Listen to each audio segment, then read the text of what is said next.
Good morning, John Guston back again. The year 2014 in Ireland. Some of the events. Trade missions. Very important to try and expand trade in countries that one mightn't normally associate with for our exports. And to give Enda Kenny his due, this was his second trade mission. And he had 100 representatives of food companies on that mission. And also he was accompanied by the trade and by the Minister for Trade and other items, Richard Bruton. And they went on the trade mission to Saudi Arabia, Qatar. You often hear Qatar Airways, they advertise a lot. Dubai, very busy place. A lot of Irish people working there. And Abu Dhabi. So it was successful. And I did a video about it with my friend Oliver last night. He visited here and we did about 4 videos, and that was one of them. And the trade we're doing with those countries, and the 50% of it with Saudi Arabia and the United Arab Emirates, it's 2.2 billion. Isn't that a good amount? Yeah, great amount. So there was mostly food going to it. You know, there are Muslim countries, but trade is, they don't ban trade from a country like Ireland, which is Catholic and Christian, which is good. And Saudi Arabia produces oil or petrol and that kind of thing, and people use that to drive their cars. And governments are trying to inflict electrical vehicles on top of people, which we don't want. I had the misfortune to have one, and they wouldn't go anywhere. And you were talking about you, they charge them constantly. It doesn't matter what they might do. They're going up a hill, they lose weight or lose power. Or not so much power, lose their whatever mileage they're supposed to do. It's not riding your flat roads all the time. But in Ireland, there's hills. And then it's cold, and if you put on the heat, it loses. So you're up the creek with it, and if it's frosty, I saw there in some countries where they couldn't charge their electric cars. They were high and dry in the middle of the winter. Not able to go anywhere. Did you ever hear something so crazy? Governments are stupid, aren't they? Try to inflict such yokes on top of us and yapping about climate, the Green Party. Crowd of idiots. Now,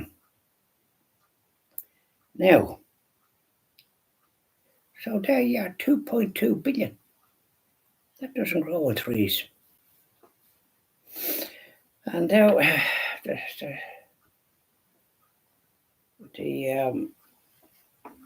what's this?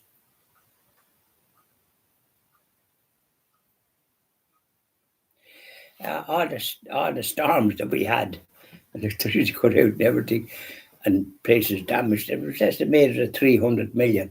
Probably that was underestimated, all the damage. I think some people didn't get their insurance because it was considered a work of God. An insurance company is very economical with the truth. If damage is damage, it doesn't matter what way it happens. They don't believe in God, do they? And they use it as a pretext. They have to meet their maker one of the days. Those people doing that kind of thing. They want to do what's right. It's a very straightforward thing that we have to do.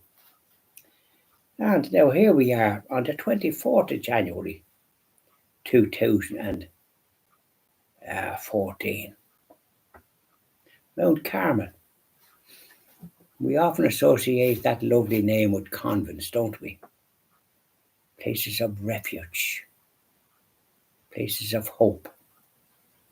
But in northern Mount Carmel was a maternity hospital, and many, many mothers gave birth in that hospital. It was a very well-run hospital, but unfortunately, it was closed. It had to close because the National Asset Management Company, NAMA for short, like something out of space, didn't withdrew funding, with the loss of 300 jobs and all the equipment in such a lovely hospital, and the doctors and nurses.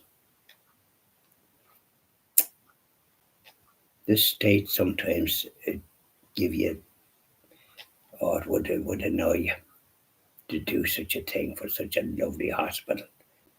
Many a lovely mother gave birth there, and they would have been sad about that. Was there nobody in the country with money to support it? All these billionaires. You understand, Mr. Goodman owns Blackrock Clinic, which is a hospital as well. All that thing shouldn't happen. Where were they when this Mount Carmel? I know if I had money, I would have supported it. But thank God if we didn't go down that road. Just enough to sort of live on and that kind of thing. So that was a terrible thing to happen. So I think we leave it at that, because between the trade missions, which is good, and the great trade that resulted from it, and then the cost of the damage, could have been worse. That we could have earthquakes like in other countries and tornadoes. They'd have a lot of damage. So we'll continue the rest tomorrow, please God. We're not going to spend our time doing all these things. We just have enough there, haven't we?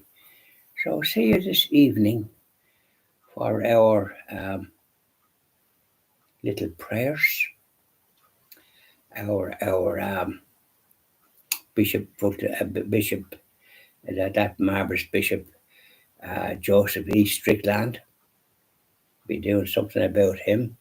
And then, of course, the hymns. Book your seats for that. It's usually a crowded affair, isn't it? I can't see them. Hope they're all there. And maybe joining in their own way. And then, of course, I do a little let's talk.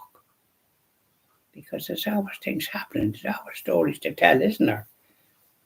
Isn't that what you like when somebody comes in? Bit of news, bit of talk. You want to hear a voice. Sometimes people are not calling. But I'm certainly calling. I'm knocking on your door. Let me in. Figuratively speaking, so that I can share my little wherever I'm at. Bye now. Enjoy the rest of your day. And I hope to go for a walk once it's not raining. Because walks are good for you, aren't they? If the wind there once or twice and going again a wind, you couldn't have a hat on your head. Blow off you. And your head would blow off you nearly if it wasn't stuck to you. Bye now. Diddly-doy-doy-doy.